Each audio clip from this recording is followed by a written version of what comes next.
we go. Hi, everyone. My name is Dom, and I work on developer experience at OpenAI. Before we get started, I want to do a quick raise of hands. How many of you have used gpt-oss before? All right. That's a good amount of people, but hopefully by the end of the talk, you all are excited about gpt-oss and want to give it a try. So over the next 20 minutes, I want to talk to you about what gpt-oss is, if you have never heard of it, how it fits into the OpenAI ecosystem, what it's capable of, and then also how we work with AMD on making it work well on AMD. So first, what is gpt-oss?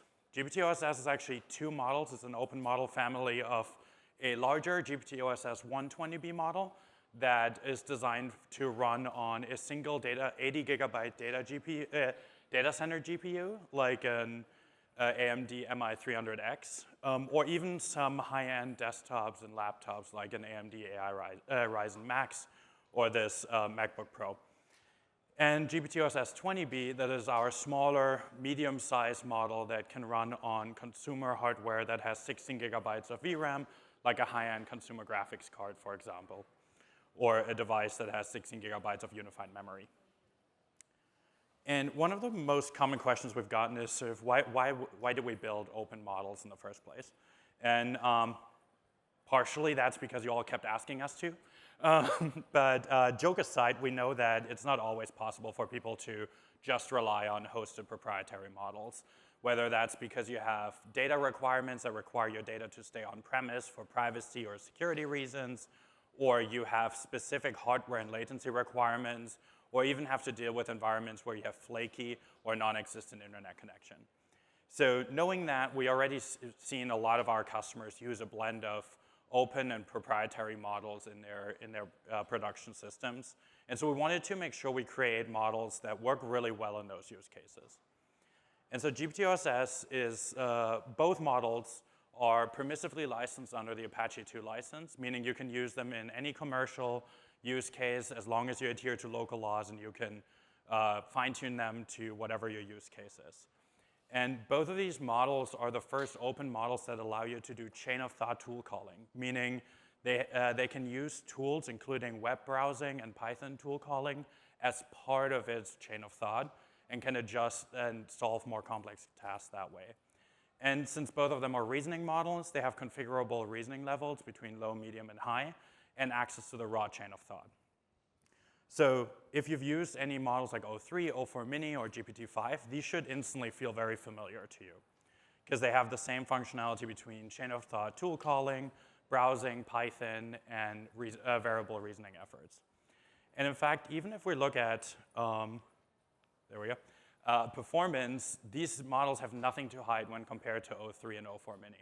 For example, in the case of Humanity's Last Exam that tests the model's capabilities in relatively complex tasks, the models are able to keep up with O4 Mini, with the exception that gpt-oss 20B can run on most medium-sized laptops.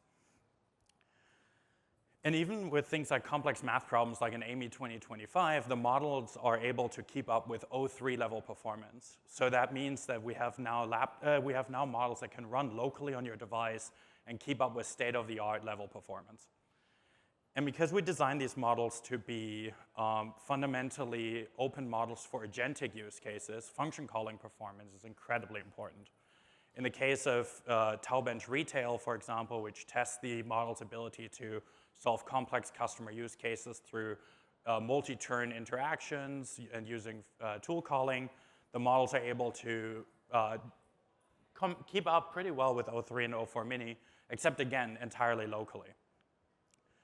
And when we worked on the models, we talked a lot to the community, and the two things that we heard a lot were, one, for us to not hold back, especially when it comes to agentic capabilities, and for us to release efficient models. And so we tried to strike a balance that we're overall pretty happy with when it comes to the balance between intelligence and performance, especially for a model like the gpt-oss 20B model. With that, though, I think we've talked enough, and I'm going to do a brief demo with you all. So since gpt-oss 20B, or both gpt-oss 20B and 120B can run locally, I'm going to run the 120B locally on my laptop here. I have 128 gigabytes of unified memory, so that means I can load the whole module. And we're going to use Ollama for this. So thanks for the intro on that. So I don't have to explain you all that. But we can see here the model is able to respond, and we can see it going through both the thinking. Our models, contrary to some of the other reasoning models, will always reason, but you can set reasoning to low, which keeps the chain of thought relatively short, even on complex problems, but you are capping a bit of your capabilities there. But we can see the model responding here. But in my case, I want to do a demo where I build a little financial agent that can help me keep track of my finances without like uploading it to the cloud. And so instead of using a chat interface here, I'm going to use the API. And one way that you can do that Michael already talked about is to use the open API, compatible APIs that most inference providers, including Ollama, provide. But in my case, I want to actually use the responses API proxy that we published as part of gpt-oss, which allows us to use some of the capabilities that I talked about, like web browsing and Python, to further extend the model's capabilities. So I'm going to kick off this proxy server that you can check out on GitHub. We published that there. But this will basically just handle the tool calling for Python and browsing, and then hand off the inference to Ollama. With that, because it's a responses API, we can use this now the same way that we would use any other model within the OpenAI ecosystem, except pointing it at our localhost 8000.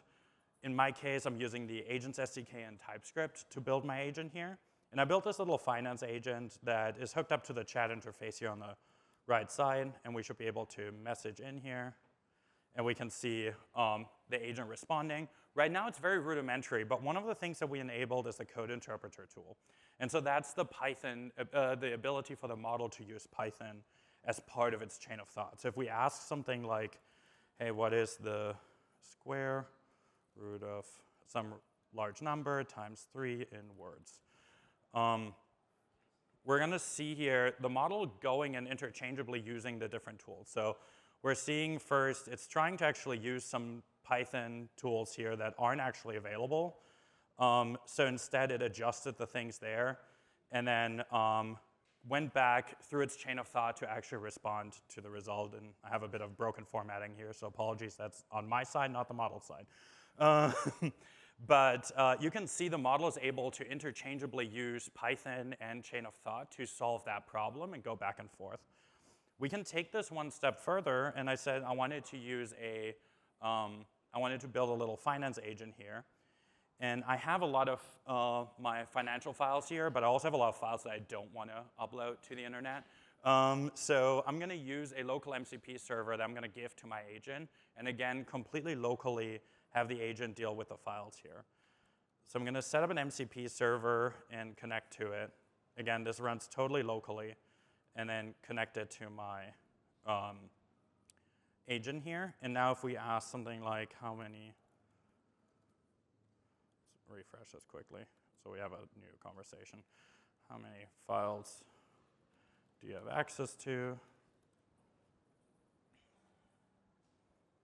Let's see.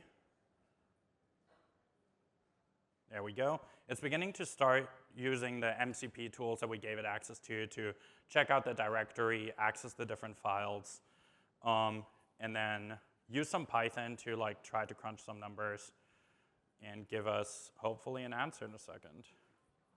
Let's see. There we go. All right, 35 files. So it was able to combine, again, these different tools, reason between them, all without having to like go back and forth to the user and solve more complex tasks. The last thing I want to show you is sometimes you run into limitations where the model just can't do something and you need a different model that is more specialized. For example, like I want this to be able to access some of the files and generate me dashboards. And while the model is pretty good at coding, it's not the best model that we have for coding. So I'm going to create a second agent here that uses GPT-5 to only craft HTML dashboards based on data that the model gave it. And then I'm doing some safety checks here that are input guardrails to make sure that data that I care about doesn't leave the machine. In my case, for example, I have a very rudimentary check here that makes sure that nothing that looks like a social security number is being passed. And then we can give this to the model. as a separate tool. And now if we ask, can you create a bar chart of my individual stock gains in 2024, we should see again sort of this loop between reasoning and tool calling to get the solution. We can see it's beginning to read the file that has all the data in it, then correctly decides it needs to run the Python code interpreter. It looks like it tried to use pandas. I didn't install pandas in this environment, so it's able to recover from that, load in different dependencies, and then now it's writing Python code to actually process this. So you can see here it's also leveraging like a stateful Python notebook to properly step-by-step go through this rather than having to write like long amounts of Python every time. And now it's calling the generate visualization tool here, where we can see it's passing in all the data, and this is now calling GPT-5 to actually generate the notebook. It might take a second with the conference internet here, but hopefully when that returns, it should give us some HTML for a dashboard that we can render. And while we're waiting for that, you can see that the models actually fit very nicely. There we go. So you can see here it generated us a dashboard based on the data, all while making sure that the data we didn't want to leak wasn't actually passed on. So as you see that the models actually fit very nicely into the overall ecosystem, and we really wanted to make sure that they work well together, whether you're using them in our agents SDK, in your existing code bases, or with things like Codex CLI, as Michael talked about earlier. But building open models, aside from making sure that it works in our own environments, it's important that it works in the overall ecosystem. And so there were a lot of things that we had to solve working with different partners, especially as there were new things that the model introduced. One of the things is the Harmony format, which is the prompt format that is used to structure the messages in gpt-oss. This model was specifically trained to be efficient, so we actually shipped a quantized version in MXFP4 as the default model, so making sure that all of the providers were actually supporting that properly. This is also the only open model that has variable reasoning levels, so we had to work with partners to make sure that worked well. And because it does chain of thought tool calling, dealing with the chain of thought between tool calls is incredibly important to make sure that the performance is there. And then there were sort of all the classic things you have to deal with when releasing a model. One of the ones that I do want to talk briefly about is the OpenAI Harmony format. If you're using something like a hosted provider that exposes a chat completions API or responses API, or even something like Ollama, you don't normally have to deal with that. If you're trying to fine-tune or you're building your own inference solution for whatever reason, this is incredibly important. If you're trying to use this model outside of the Harmony format, you're going to see the model struggle and not perform very well. And we introduced this format because it really helps have the model shine and like unlock most of its capabilities. So it introduces a more clear message item structuring where you have the start of a message, you have roles between the user, but then also developer and system messages. If you've used OpenAI models, you might be familiar with that. But the difference between those introduces an instruction hierarchy to further reduce the risk of things like prompt injection attacks so that you can actually properly structure how how instructions should be followed, where the least trusted is a tool message, and then a user message, and so on and so forth. And it also introduces things like type constraints, tool namespaces, or other things that make it incredibly capable for us to structure things like chain of thought tool calling or built-in tools like browser and Python that are actually just trained in by its definitions, but you can build your own implementations. I'm not going to jump too much into details here, but we worked with sort of the most common inference providers like Ollama, Llama CPP, LM Studio, all on the local side, but then also server inference side like vLLM or Hugging Face to make sure that if you're just using the models, you don't have to deal with all of this, but also that like the best experience is possible for all of these providers. Outside of those inference solutions, though, there is some more details that you need to, or some more work to be done to really get the most out of it. And for that, I want to actually bring on Seungrok from AMD to talk a bit more about the work that their team has been doing to get the most out of GPT-oss on AMD.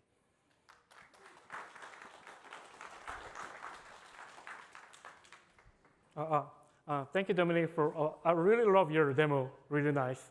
Okay, well, now I'm gonna talk a little bit about how AMD and OpenAI have been collaborating on this new fancy GPT-oss model.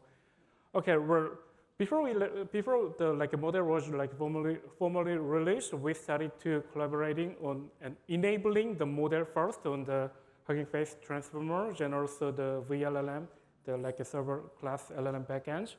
So at the day zero, when the model was launched, we provide easy to use Docker images for multiple AMD platforms that includes Instinct devices and Radeon and Ryzen products as well. And also for the vLLM side, we have been working very closely with OpenAI and vLLM team to deliver also the more optimized Docker image regularly so that user can enjoy the full device capabilities. Right now we have ROCm 7. It is the latest ROCm that includes all the optimization of key models, and GPT-oss 120B and 20B are one of those models. So in the ROCm 7.0, we have all the latest, best performing, a Docker image and runtime commands in every environment included, so that users can just out of the box, they can run they can fully enjoy the best performance right now. Okay, speaking about the performance of the GPT-oss on AMD hardwares. Okay, when the model is out, that is not the end of the model. That is the beginning, which means that we have to keep optimizing the underlying corners, GPU corners, so that users can fully enjoy the hardware limits, which is the roofline. So we have been the great people in the ROCm team, AMD ROCm team, have been working on the optimization of multiple corners. That includes the Ator MOE corner that gave a really super performance boost, and also the custom or reduced that communication protocol between multiple GPUs. We renovated on that protocol as well. And the gem corners for GPT-oss architecture, we also tailored those gems to GPT-oss model architecture. And attention module with the attention sync, we also optimized that as well, and fused corners to reduce the kernel launch overhead. Everything combined, from the initial day zero that we launched the model along with OpenAI, and now the performance is more than 2 times and almost triple times. This is the lastly okay, we have multi devices, multiple devices, but the flagship device MI355X, you will see that the performance of the flagship device is much more higher than the existing, the a little bit older version of the GPUs. So this is the Pareto frontier curve, which includes all the best performing cases with different interactivity. Interactivity in the x-axis means that a higher interactivity means a better user experience with higher responsiveness. Usually that comes with a multiple number of GPUs, a TP8, for example. Lower interactivity is for a more cost-effective option, usually with a TP1, one single GPU. Or any cases MI355 shows much better tokens per second, so users can enjoy much better performance with the flagship MI355X device. That's it. Back to you, Dominik. Thank you so much. Awesome. So if you're interested in checking out GPT-oss, get it going and try it out in your preferred inference provider of choice, or play around with some of the more nitty-gritty details like OpenAI Harmony, like the OpenAI Harmony format, go and check out the resources, or just go to openai.com/openmodels, and you can find more there. And with that, thank you so much for having me, and have a great day.